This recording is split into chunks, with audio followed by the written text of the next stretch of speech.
All right, very good morning to everyone this morning. So glad to have you with us, Market Street Church of Christ, on our Sunday morning Bible study. We are studying the book of Psalms, and if you want to open your Bibles to Psalm 15. Psalm 15 is where we're going to be today.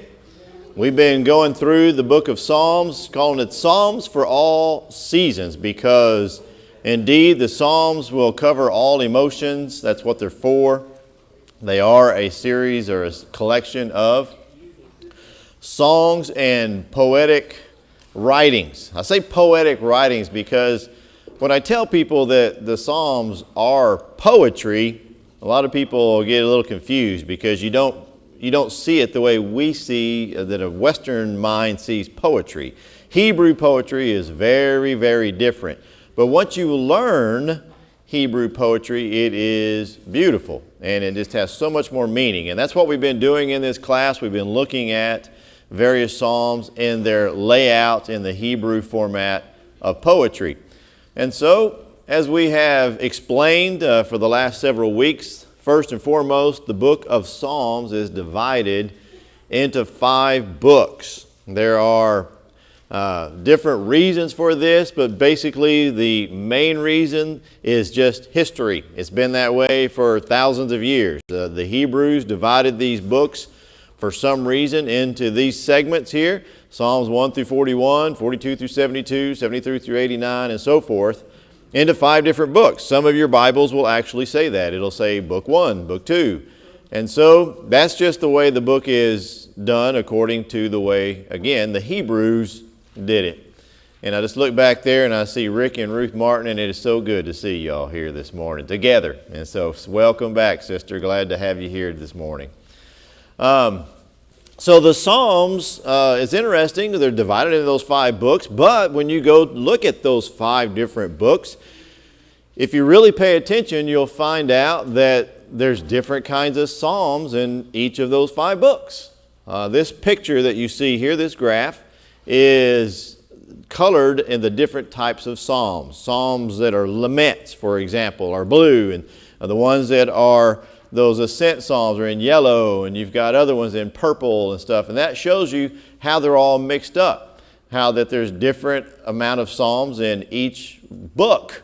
And these colors that they have there are about 10 to 15 different colors that they've divided into different categories. And I've taken those and broken them down into 6 categories.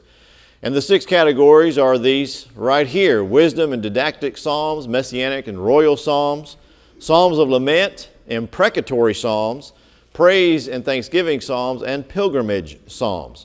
And we've been going through the psalms in this order.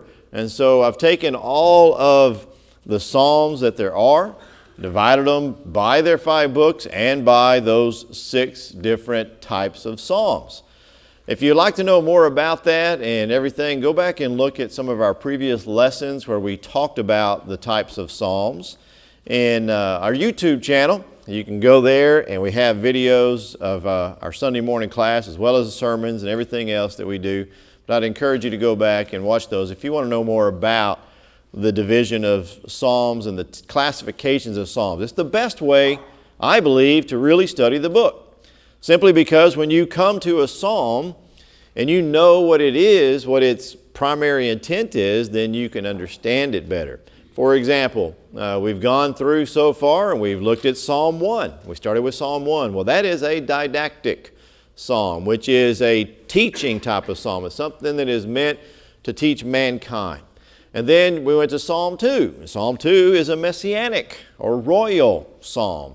And those are the type of psalms that a lot of times is David talking about something he's dealing with as king, or it has this messianic undertone as Jesus Christ being King of Kings and Lord of Lords. Of course, then we get into Psalm 3, and that is a lament psalm. And a lament psalm is those that cry out to God. It is for those who are maybe crying about their sin, or they are in pain, or there's something that's happened. But you'll notice that if I back up here, that the majority of the psalms are lament psalms. They're crying out to God. They're someone who is hurting, someone who is in pain, someone who is mourning, various strong emotions, a struggle, remorse with sin, etc. And then you have the imprecatory psalms, and these are the psalms of avenging or revenge, where you're asking God to make judgment on an enemy or so forth. And there's a lot of the psalms, as you can see, in that category. And then it jumps a few psalms. When you get to Psalm 4, if you go to Psalm 5, 6, and 7, those are lament psalms. And so it jumps, jumps to praise and thanksgiving. To get to the next classification, you got to go to Psalm 8. And that's what we did last week. We looked at Psalm 8 as a praise and thanksgiving psalm. And now once again, if you want to get to the next classification of psalms, which is our sixth and last that we're going to have, is the pilgrimage psalms. And so we'll talk about what that is. And the first one of those that you come to, going in chronological order or numerical order, is Psalm 15. So that's why this morning we're in Psalm 15. If you look there, if you look between Psalm 8 and 15, you'll see there's a mixture. There's a mixture of the lament psalms and imprecatory psalms and so forth. So that's why we're jumping to Psalm 15, to be able to get to the next one and the final one in the classification of psalms. Now from this point forward, once we finish Psalm 15, then we'll start back over and just kind of bounce around and look at the various psalms. I think next week we're going to go to Psalm 22, 23, and 24, which is what is known as the cross, the crook, and the crown. And we'll show you how those are connected and that they fall into these categories. And then we'll start working our way down through the various psalms. But in each case, you'll know what it is we're talking about by glancing at this chart. If you want to know more about this chart or want this chart for yourself, you can go to our website at margaretstreetchurchofchrist.org. And we have this there on the website that you can pull up, look at on your phone, or if you want to download it and print it, and so forth. So Psalm 15 is a pilgrimage psalm. And if I back up here to remind you what that is, these are also called ascent psalms, meaning that you're ascending up to Jerusalem or you're ascending up to the temple. So there are multiple times that the Jews were required to return to Israel, return to Jerusalem specifically for various festivals. Those festivals being Passover, of course, and then there is Pentecost. And so there's these times whenever they come back, the Jewish festivals, where they have to present themselves before God. And in times past, beginning in the Exodus, whenever you first have the Levitical system and God has set up the tabernacle and all of the different laws and orders under the law of Moses, they would have to present themselves at the tabernacle. So for centuries, the tabernacle, when it came into Israel, was at Shiloh. And so they would have to present themselves at the tabernacle in Shiloh 3 times a year. Well, now when you get to David's time, they are now in Jerusalem, and the Ark of the Covenant has been brought to Jerusalem. We'll look at that in a little bit more detail in just a few moments. And everyone comes to Jerusalem, and now have been doing that ever since. Even to this day, the Israelites still, the Hebrews, the Jews still go to Jerusalem for pilgrimage and present themselves a lot of times there at the Wailing Wall or something along those lines according to their traditions. And so that's what these are. They're pilgrimage psalms. And so Psalm 15, the title of this psalm is Who shall dwell on your holy hill? And this is possibly sung while on the way to Jerusalem or while entering the temple. It has a very simple structure. It has a question, there's an answer, and then there's a conclusion, which I will lay out for you in just a moment. Now, when we think of pilgrimage, we don't really do that. There are a lot of religions that do. Islam has the pilgrimage back to Mecca. The Israelites have that to Jerusalem. We don't really have a pilgrimage. When we think of pilgrim, what do we think of? We think of the Mayflower, right? Or something like that. It's a whole different type of pilgrim. But it's interesting, whenever you see cultures that do that, it plays a big part of life in those cultures. When we were living in South America, we were introduced to a pilgrimage. In Paraguay, the center hub, the center of the religious hub, their own Jerusalem, if you will, is Cayacupe. It's a city in the center of the country, and it's where the basilica is, and that's where the central government of the Catholic faith is, and the majority of Paraguayans are Catholic. And so once a year, December the 8th, which is called the Day of Cayacupe, the Virgin Cayacupe. Fascinating thing about the Catholic faith is that every Latin country has its own day, or its own virgin, I should say. And so on December the 8th, that would be in Mexico, the Virgin of Guadalupe. If you go to Argentina, it's a different virgin. Each one of these is a representation, and I don't pretend to know everything about Catholicism, so if I get this wrong, I apologize, but basically it is a representation of the Virgin Mary. And so every country has its own virgin, and there's all kinds of legends and stories behind it. And so whenever you go to Cayacupe, Paraguay, into the basilica, and you walk in, behind the altar, there's this doll that's about this tall, this wooden doll that's dressed up, has hair and everything, and it's on display right behind the altar, and you can go back up to it, and where the podium is, you can touch that podium, and you can get your blessings, you pray to it. When the Pope, this current Pope, came to Paraguay, he went to the basilica, they brought out the Virgin Cayacupe, and they had a big ceremony with that virgin, with that doll that's there that they carry around and represent. So, all that to say that on December the 8th, you can go to Cayacupe and get a blessing. And so the beliefs are that the harder you travel, or the further you travel, and so forth, the greater the blessing you'll get. And so on December about the 3rd, so the week before that, you will start to see people walking alongside the highway. And they will walk for that entire week until they get to Cayacupe. And so you'll see them do that. You'll see some people, they'll start on that Saturday morning, and they'll get on their knees, and they will go a mile on their knees to get to the basilica. All kinds of different things. It's a big deal.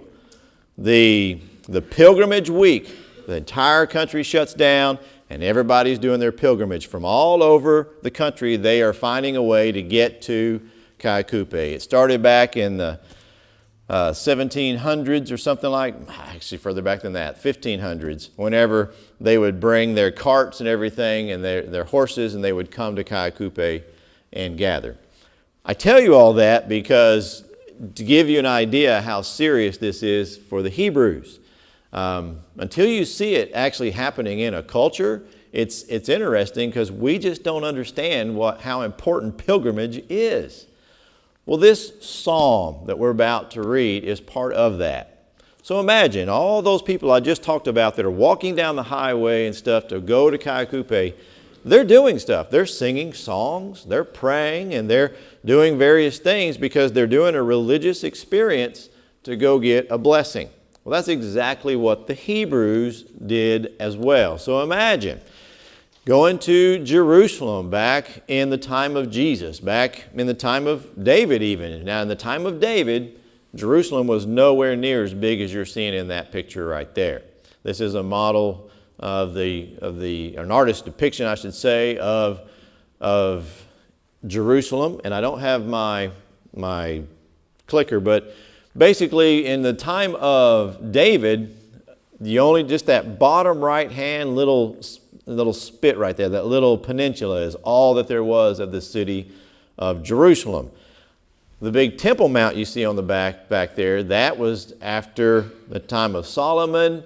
And then this really what you're seeing is the time of Jesus, whenever Herod built the big Temple Mount, which, by the way, you can still go there today and you can see that base of that Temple Mount. And if you look on the temple there, you see a little arch there right there on that one corner. That's called Robinson's Arch, and just to the left of that is where the Western Wall is. That's where the Jews go today to pray there at the Western Wall, which is actually the Temple Mount base, the structure, the foundation. But this is what Jerusalem looked like in the time of Jesus. And even in the time of Jesus, people were making pilgrimages. That's why Jesus would go to Jerusalem as often as he did, because being a devout Hebrew, he went there to observe the law of Moses. But what's interesting is down in the bottom there is a place called the Pool of Siloam, this closest point to us. There's the Pool of Siloam, and in that area right there, the Pool of Siloam, they have since discovered that there is what's called the pilgrimage ascent. It was a road that was built that winds up just like that up to the Temple Mount, and so it starts at the Pool of Siloam. There's some gates right there where you enter the city, and then there's this pathway that goes up, and they have just discovered this in the last 20 years, and this is what it looks like. What was interesting is they did some digging. There was a parking lot, and I forget the exact story, but they started digging and they found this entire village, or all these houses and stuff, and then someone found a drainage, what do you call that? Just a little drainage ditch sort of thing, a tunnel, the word's escaping me. Thank you, a culvert. And in that culvert is where some of the Jews hid whenever Jerusalem was destroyed. Well, they started digging and they found this. This is all underground. This is underneath people's homes that are there now. But they started digging and they just kept digging, and they wound all the way back up to the Temple Mount. And so they found all kinds of things where they reconstructed basically what was happening. It was lined with all these shops, with all these different merchants. And this would be part of the reason why Jesus was so upset, because they turned his Father's house into a house of merchandise, and it's a house of prayer. Because all along those streets is where they would sell the doves and the various sacrificial things, and they would change money and all those different things. And you would do this ascent up to the temple. And they believe that this goes all the way back, that particular route that they took was what they did even all the way back to the time of David. So I'll show you all that to give you a good, clear picture of what this psalm is all about. So let's read it, and then we'll start to break it down. Lord, who may abide in your tabernacle? Who may dwell in your holy hill? He who walks uprightly and works righteousness and speaks the truth in his heart. He who does not backbite with his tongue, nor does evil to his neighbor, nor does he take up reproach against his friend, in whose eyes a vile person is despised. But he honors those who fear the Lord. He who swears to his own hurt and does not change. He who does not put out his money as usury, nor does he take up a bribe against the innocent. He who does these things shall never be moved. Okay, so you have a little bit of a picture. I told you that this is a psalm of ascent. It is a pilgrimage psalm. It's one that is sung as they're going up to Jerusalem, up to the temple, up to, in this case, the tabernacle. And we'll explain that in a little bit more detail, what's going on here. But let me show you the structure of this psalm. This is going back to what we started to talk about at the beginning of the class, is that Hebrew poetry is completely different than English poetry. English poetry is rhyming and meter. Hebrew poetry has more to do with what's called parallelism, and that parallelism has all kinds of things. For example, thought parallelism, contrast, or synonyms. Next week, I'm going to get into the detail of what that is and help you understand even more some of the different aspects of Hebrew poetry. But here we have this structure of a question, an answer, and a conclusion. And so we can see parallelism already in the fact that there's a question and here's the answer. Who may abide in your tabernacle? Who may dwell in your holy hill? Well, the conclusion is he who does these things. And he gives that list of those things which pertain to obedience to God. That's who's able to enter, and that person shall not be moved. So there's your parallelism of the beginning and the end. Most of your Hebrew poetry is going to start out like this, and it's called chiastic structure. And what it does is it comes in and it gets to a central point. It always points to a central theme so that the reader gets the idea of what it is that the psalmist was wanting them to understand. Now, in order to see it, I had to put some titles in here for you to be able to see what we're talking about. So the red, everything written in red is not in the scripture. That's just titles, that's descriptions to help you understand how this is written. So you have a question and you have a conclusion.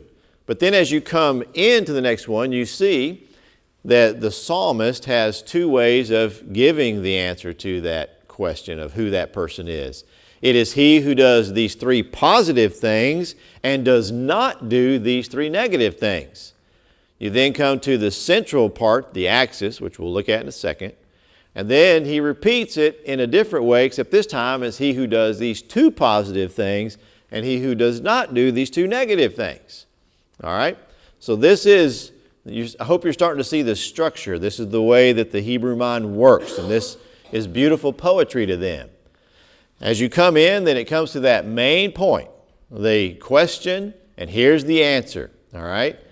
Who is it that may abide in your tabernacle, in whose eyes a vile person is despised, but he honors those who fear the Lord. So the person who fears the Lord and honors people who fears the Lord, that's the answer to the question, which then brings us back to that conclusion, he who does these things shall never be moved. What things? Well, these three positive and three negative, two positive, two negative. Okay? That's the basic structure of this particular psalm. So now, as you look at this, you can look in your Bibles, and now you can, if you want to, I don't know how you like to mark your Bible, but if you wanted to, you could underline verse 4, verse 4a, the first part of it. And there's your central point right there. Everything points to that. And then if you wanted to, you could put A1 at verse 1, and then A2 at the last part of verse 5, so that you can see this structure. There is this parallelism that's coming in like this to a main point. Everybody see it? All right. This is the big thing to help understand how Hebrew poetry works. So now that we understand how the structure is, which is no different than saying something like this particular song has two verses and a chorus that's repeated 2 or 3 times. You understand that, don't you? If I were to say this particular song starts with the chorus and then goes to a couple of verses, then a bridge, and then the next chorus, you would understand that. That's exactly what's going on in Hebrew poetry. This particular one is this chiastic structure, is he's using this particular structure to ask a question and an answer and then give a conclusion and then fill in what that is in the meantime. And you'll see this multiple times, this particular structure multiple times throughout the Psalms. Now let me explain one other thing real quick. I had a great question last week, was asking, is every Psalm this way? Yes and no. So you will have some Psalms that just the Psalm itself, you'll see the first verse and the last verse be your parallel. And then they start working their way in like that. However, in longer Psalms, for example, Psalm 119, right, that is very long, you'll have that structure, but you'll have it in a set of verses. So the verses will come in like this, and then when it gets to this next section, it'll do it again. And so you can have multiple chiastic structure in a longer psalm. Does that make sense? All right. We'll show you some of those when we get to some of those longer psalms. That it's still there, it's just not the entire psalm coming into a central point. It's doing it multiple times, kind of like our songs when we have verses and choruses, verses and choruses. Any questions, thoughts, comments up to this point? All right, yes, go right ahead, Steve. That's right, a gentleman's psalm. That's right. There's a lot of great points that are made in this psalm. So, this psalm, David meditates on the person that can be received in the presence of God. All right. Now, clearly, this is talking about I said an ascent psalm, but there's always a deeper theological meaning. And in this case, who can be in the presence of God? And so there's an ancient story that is associated with this psalm that there was this person who comes up to the church of Capuchin, and I think I'm saying that right. And as he comes up to this big church, the crier from the tower calls out, "Who goes there?" And the person answered, "His Majesty Frederick the Great, Emperor of Germany, Prince of Bavaria, protector and benefactor of mankind." And the town crier says, "Don't know who that is." So Frederick starts over and he says again, "Who comes here?" So this time he says, "His Majesty Frederick the Great." Once again, the tower crier says, "Never heard of him, don't know who he is." So he cries out again, "Who goes there?" And this time the reply was, "Frederick, a sinful man." And the crier said, "Enter in."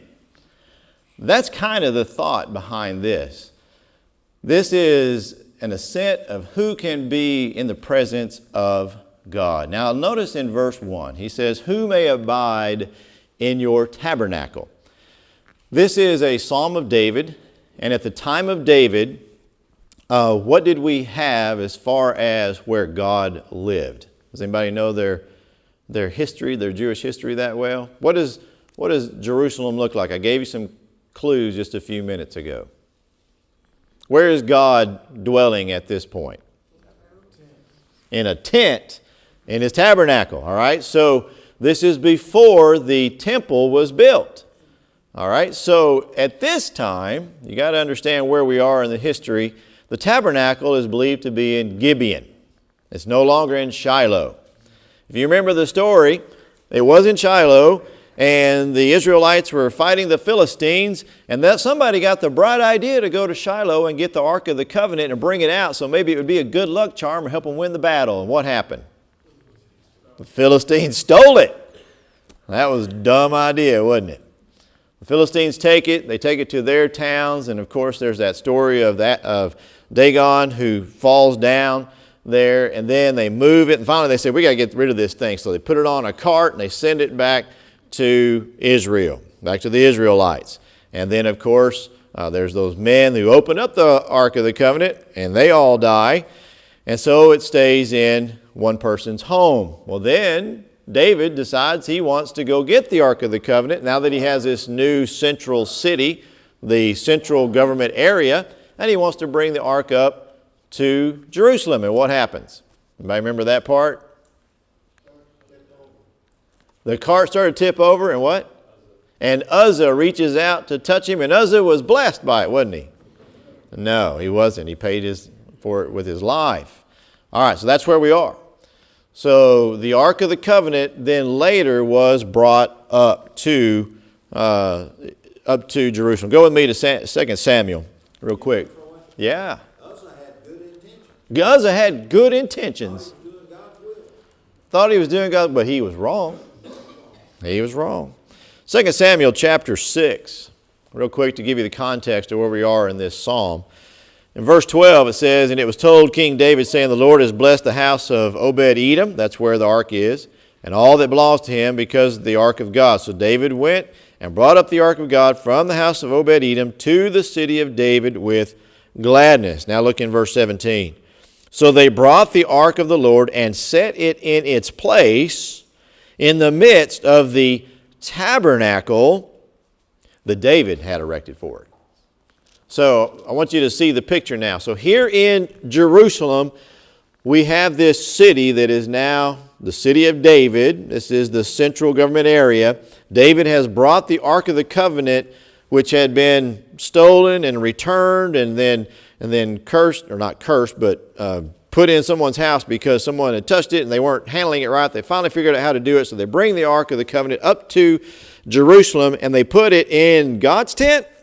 No, they put it in a tent that David makes, which means the tabernacle is still over in Gibeon, because that's where it was believed to be. There's times when Saul went to Gibeon to the tabernacle there. So at that point, we don't know what happened to the tabernacle that Moses built, that God had commanded him to.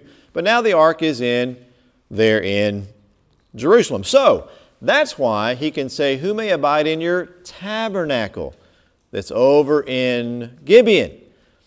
He who may dwell in your holy hill. Well, the Ark of the Covenant is now on Mount Moriah, where God said that Solomon would build the temple. So he likely has two places in mind, and no matter where it is, whether it's right here at the Ark of the Covenant or right there in the tabernacle, who is the person who can approach God? Who is that kind of person that is religious? And the underlying theme here, the underlying religious or theological point is who can come into the presence of God? Who will enter into heaven? Who will be saved? Now, he does not say that, but do you see the implication in the question? All right, so if abiding, if we're talking about where God is, whether it be the tabernacle or the holy hill, wherever it is that God is, who is that person that can approach God and be in His presence? That's why the Psalms are still so relevant to us today. It's still the same question. Who can come into God's presence? And the answer is still the same. All right, so this is figurative. He's asking who can go in, and this idea of abiding in the temple. Who may abide or dwell in the temple or the holy hill? He wants to go live in that place, in that presence. So it's figurative language. It's almost as if David is saying, I want to go live in the temple. I want to go live in the tabernacle. Is there a problem with that? Why is there a problem with David being able to live in the tabernacle? He is not a Levite. What tribe is David from? From Judah. He's from the kingly tribe, right? So only Levites are allowed to enter into the tabernacle, are allowed to enter into the atrium of the tabernacle and do the sacrificial things and all the different things that are required, all the way up to the time of Jesus. Only Levites are allowed to go into the temple, up onto the altar and into the temple. You remember the story of Zechariah, John the Baptist's father, who got the opportunity to go into the temple. That's because he was a Levite. Everybody follow me? All right, so he's obviously saying something of figurative language because he knows he can't go into the temple, into the tabernacle. And the word abide that he uses there is a word that really means more like visit. And it really has this idea of hospitality. When you think of the Middle Eastern people and their tents, how they would receive people in. Think about Abraham. Remember when that angel came to him and he brought them in? And hospitality, this is the idea, to come in and visit. And so this is the idea that he's presenting here, that the way that we need to live our lives, the way that we need to be in front of God. If you want to be in His presence, then you have to come to these next points, which are these aspects of one's life. And so he gets into the first one here.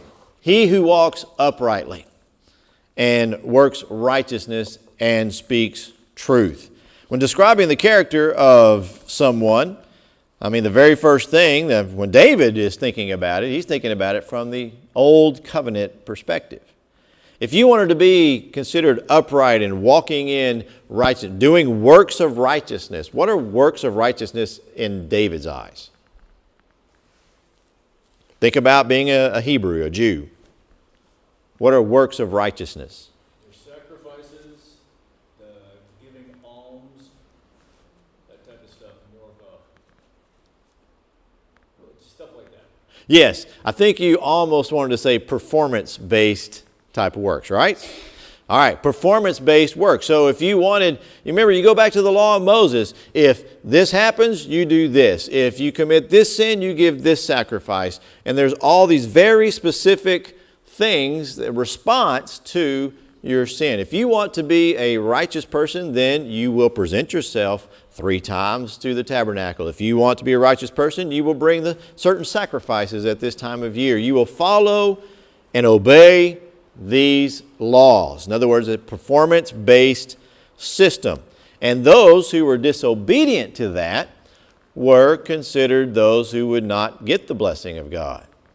So if you did it, you got God's blessing. If you didn't do it, then you were cursed. And this was really a conundrum in the mind of the Hebrew all the way up to the time of Jesus. You remember the book of Job. What did his friends think? Oh, God is punishing you because you've been disobedient. Right? That's the way they thought. In Luke chapter 13, they present to Jesus, did this happen to them because they sinned? And he says, no. It has nothing to do with that. I tell you, unless you repent, you will perish. So it has to do with the heart. It's not a performance-based merit system, if you will. You do have to do those things. A Jew had to give those sacrifices if they wanted to be counted worthy to God, to want to be forgiven and everything. But we have something different, don't we, in the new covenant? What do we have that's different for us? We have Jesus, and Jesus brought what? Grace, exactly. So what do we have today? Does that mean, this is a very important question, does that mean that we have no performance-based responsibilities at all? Oh, but there's a lot of people out there who will tell you that. A lot of people out there say it's what? Faith only. That's not right. That's not what the Bible says. Why would God change all those years of performance-based works? All right, well, you have to do something. And then all of us just say, no, don't worry about it. That'd be no different than a parent, right? Their first child, it's like, you got to do all these things. And then the second child, like my little brother, comes along and he doesn't have to obey anything. That's the way it felt to me anyway. It doesn't make any sense. It's the same parent, right? There's still going to be things that you have to do. It's called obedience, right? You still have to obey. You still have to do certain things if you want to be counted worthy or justified by God. And I find it fascinating that so many religious people will say that, no, you don't have to do any of those things. It's just faith only. It just doesn't make any sense. And I think this psalm is a great way of explaining that. So who is the one that may be in the presence of God? Who's the one that will go to heaven? Well, it's one who walks uprightly and works righteousness and speaks truth. Isn't that a great way of seeing the fruit of someone's true heart? By the way they talk? Because I don't know if you know it or not, but the tongue is a very powerful little member of the body, isn't it? Read James chapter 3 and 4 there, right? I'm telling you, the tongue tells so much about how a Christian is. And so the opposite of that, there's the contrast, is he doesn't backbite. There's no gossip or anything like that. He's a very honest and straightforward person. They don't do evil and they don't take up reproach. And so that kind of person is one who fears the Lord and honors those who do fear the Lord. Whereas the vile person is the one that is despised by God. It's also the person who swears to his own hurt. Now, what that means is basically that the man keeps his promises, or the person keeps his promises, even if there is no advantage to them.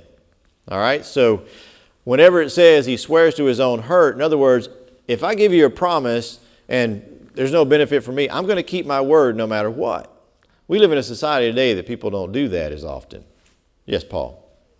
One of the versions I got on my phone says, who keeps his word whatever the cost.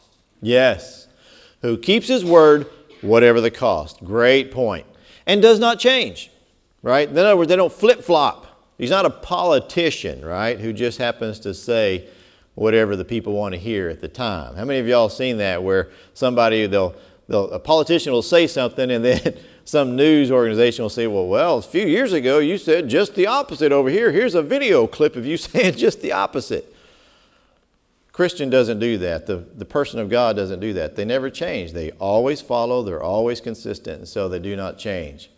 He does not lend at usury. That is, he doesn't charge interest. Now, it's not saying that you can't charge interest. It's just simply saying that you don't take advantage of those. The law that David lived under, they were not allowed to charge interest to a fellow Jew, to one of their countrymen. They could to a Gentile, but not to their fellow countrymen. And the whole point of that is not to take advantage of. Are there people out there who take advantage of others by charging high interest? Yeah, they're called loan sharks, right? Isn't that what we call them? And so he's saying that's not what the person who wants to be in God's presence does. And they don't take bribes. That's an interesting one. Again, that's something I learned down in Paraguay. A lot of Paraguay works on the bribe system, all right? And the first time I got pulled over, I was not doing anything wrong, but I got pulled over because they just selectively grabbed cars. And he tells me this big old thing that I did, and it's going to cost me like $1,000. But if you give me $20, we'll take care of this. And you think, what am I supposed to do? Because they're like, we're going to take your driver's license, we can take your car, we can do all this. They threaten you with so many things unless you give them, this $20 or something. And so you do it. And I always felt bad about that because all of my teammates are like, yeah, just do it. It's part of the system. There's nothing you can do about it. Well, one time I decided to challenge it. I got pulled over. This time I did do something wrong. My headlights weren't on. They're supposed to be on. I got pulled over, and he says, oh, man, this is going to cost you about $5,000. We're going to take your car. We're going to take your license. We're going to do it all and everything. But you give me $10, and we'll be good. And I said, no. I said, so you're going to take my license? He said, that's right. And I said, how do I get it back? He goes, you got to go down to the municipality and pay the fine down there. I said, okay. I said, well, I'll just take the ticket. So if I have the ticket, that's as good as my license until I get and pay it off. He says, yeah, but why would you want to do that? It's going to cost you $5,000. And I said, well, I don't have any money right now, so I'll just take the ticket. I went down to the municipality, gave them that ticket to pay the fine. They brought my license back to me. It cost me $5. $5. And so I learned a lesson right there. You do not have to take the bribe. So don't take bribes. All right. All of this having to do with the fact that if you want to be in God's presence, if you want to go to heaven, if you want to be saved, do these things apply? Will these things apply? Now, granted, there is the plan of salvation that we have that was brought to us by Jesus and the disciples, the apostles, that you have to first get into Jesus to be saved, all right, to hear, believe, repent, confess, and be baptized. But once you do that, are you good to go? Is that it? You got your tickets punched, you go to heaven? You still got to do these, right? You need to walk uprightly. You need to work righteous. You need to speak truth. Don't backbite. Don't do evil. Don't take up reproach. You would do things even if it's not to your advantage, and you don't change. And you don't take advantage of people by charging them interest or even taking bribes or bribing people. It all still applies. So, you see now, this being called a psalm of ascent. You're going up to the temple to be in the presence of God. You would sing this psalm. Doesn't this still apply to us? If we want to go up to heaven, we could sing this same psalm. I hope this has been beneficial for you. I appreciate very much your attention. We've got to, that's the bell. We've got to take a break and prepare for our worship service.